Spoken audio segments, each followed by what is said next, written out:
मुख्यमंत्री माझी लाडकी बहीण योजना डिसेंबरचे 15 दिवस उलटूनही लाडक्या बहिणीचे नोव्हेंबरचे पैसे कधी जमा होणार त्या प्रश्नावरती अजूनही प्रश्नचिन्हच आहे.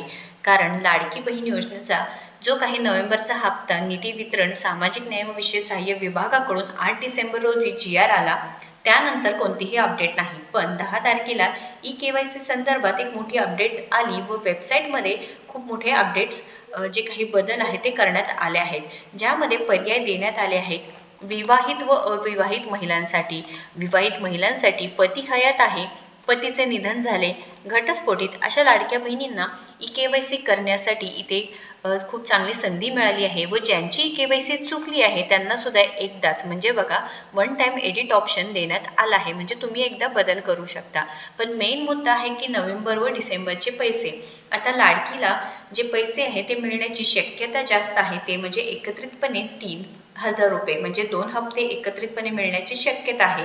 कन्फर्म नाही कारण सरकारकडून अजून कोणतीही अपडेट नाही. पण 16 तारीख आहे डिसेंबरची व अजूनही पैसे मिळाले नाही. तर लाडकींचं एकच म्हणणं आहे, एकच मागणी आहे की तुम्ही महिन्याचे 15 दिवस उलटूनही पैसे दिले नाहीत तर तुम्ही नोव्हेंबर व डिसेंबरचे एकत्रितपणे पैसे द्या. कारण हे सुद्धा गेल्या वर्षी झालेले आहे. विधानसभा निवडणुकीमध्ये महायुती सरकार नेहमीच मान्य करते की लाडकी बहीण योजनेमुळेच आम्ही निवडून आलो आहोत, बहिणींमुळे आम्ही निवडून आलेलो आहोत. व इथे महापालिका आता निवडणुकंसुद्धा आहे, निवडणुकीचा कार्यक्रमसुद्धा जाहीर झालेला आहे व इथे मतदान आहे ते 15 जानेवारी 2026 रोजी आहे. मतमोजणी 16 जानेवारीला असणार आहे. अर्ज दाखल करण्याची मुदत 23 ते 30 डिसेंबर असणार आहे.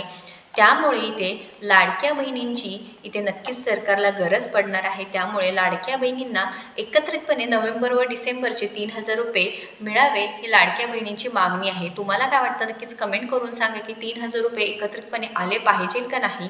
कारण डिसेंबरचे 15 दिवस झाले, नोव्हेंबर महिनाही संपलेला आहे व पैसे काही आपल्या खात्यामध्ये जमा झाले नाहीत. तर हा एक मुद्दा झाला तो नोव्हेंबर आणि डिसेंबरचे 2 हप्ते एकत्रितपणे येण्याचा.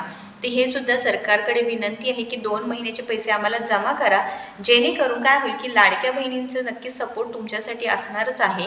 जे पहिलं सुद्धा होतं व हे कंटिन्युटी सुद्धा राहणार आहे. कारण मागच्या वर्षी सुद्धा 3,000 रुपये एकत्रपणे लाडक्या बहिणीच्या खात्यामध्ये 3,000, 4,500 असे पैसे लाडक्या बहिणीच्या खात्यामध्ये आलेले आहेत.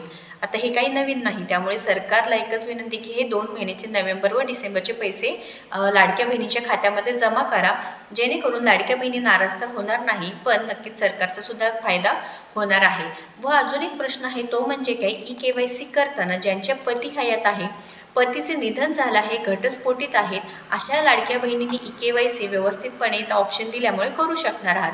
पतीचे निधन झाले आहे किंवा घटस्फोटीत लाडक्या बहिणी आहेत, अशा लाडक्या बहिणी काय करू शकतात तर अंगणवाडी सेविकाताईंकडे त्यांचे डॉक्युमेंट सबमिट करू शकतात, ई-के.वाय.सी करू शकतात. हे जे काही शिफारस पत्र असणार आहे ते अंगणवाडी सेविकाताई देणार आहे व ई-के.वाय.सी करण्यापासून सूट देण्यात यावी अशी शिफारससुद्धा करणार आहे.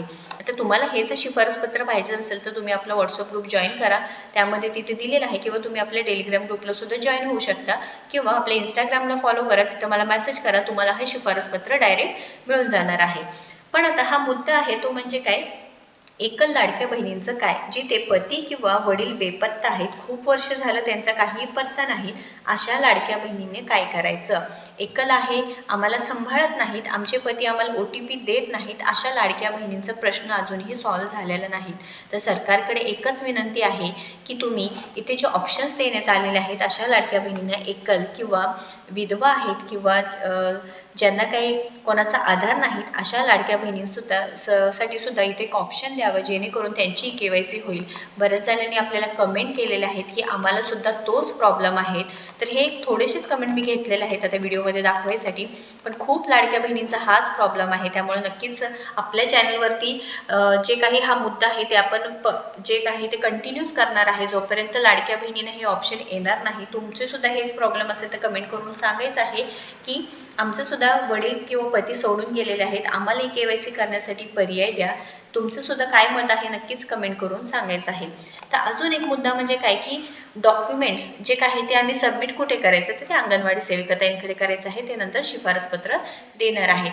त्यानंतर आम्ही ऑलरेडी के.वाय.सी केलेली आहेत. आमच्या जे काही रिलेटिव्सचं आधार क्रमांक टाकून आम्ही KYC केली आहे तर पुन्हा एकदा आम्ही KYC करायची का? तर हो, कारण रिलेटिव्हचं किंवा नातेवाईकांचा आधार क्रमांक टाकून KYC करायची नव्हती, पती किंवा वडिलांचे टाकून आधार क्रमांक टाकून KYC करायची होती, तर तुम्हाला अजून एकदा करावी लागणार आहे. आता मुख्य म्हणजे प्रश्नांमध्ये बदल करण्यात आले असल्यामुळे लाडक्या बहिणींनो KYC करताना लक्ष देऊन KYC करायचे आहे. प्रश्न बदललेले आहेत, तुम्ही व्यवस्थित वाचा, कारण तुम्हाला फक्त वन टाईम एडिट ऑप्शन आहे, त्यानंतर तुम्हाला एडिट ऑप्शन नाही. त्यामुळे तुमचे पैसे तुमच्या हातातून जाऊ नये म्हणून तुम्ही नक्कीच इकडे लक्ष द्यायचं आहे की प्रश्न वाचायचे आहेत आणि त्यानंतर KYC करायचे आहे. आपल्या चॅनलवरती आहे KYC नवीन पद्धतीने KYC कशी करायची ही पूर्ण सगळी माहिती आपल्या चॅनलवर असल्यामुळे तो व्हिडिओ बघा आणि घाई करू नका.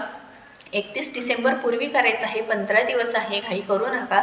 सगळं व्यवस्थित वाचून KYC करायचे आहे. ज्यांचे पती व वडील नाहीत पण त्यांना नक्कीच इथे कागदपत्र असणार आहे, ते अंगणवाडी सेविकाताईंकडे द्यायचं आहे. एकल महिलांसाठी ते नक्कीच आपण हा विषय धरून ठेवलेला आहे की त्या लाडक्या बहिणींसाठी जे पती बेपत्ता आहेत तर आम्ही काय करायचं, किंवा मुलं आहेत पती सोडून गेले आहेत, वडील पण नाहीत, अशा लाडक्या बहिणींनी काय करायचं, तर माझे पती सोडून गेले आहेत, निराधार महिलांसाठी कुठले डॉक्युमेंट जमा करावे लागेल, असे बरेचसे प्रश्न आहेत. तर सरकारकडे एकच विनंती, तुम्ही याकडे सुद्धा लक्ष द्या, जेणेकरून अशा ज्या पात्र लाडक्या बहिणी ज्यांचे हक्काचे 1500 रुपये आहेत ते बंद होणार नाहीत.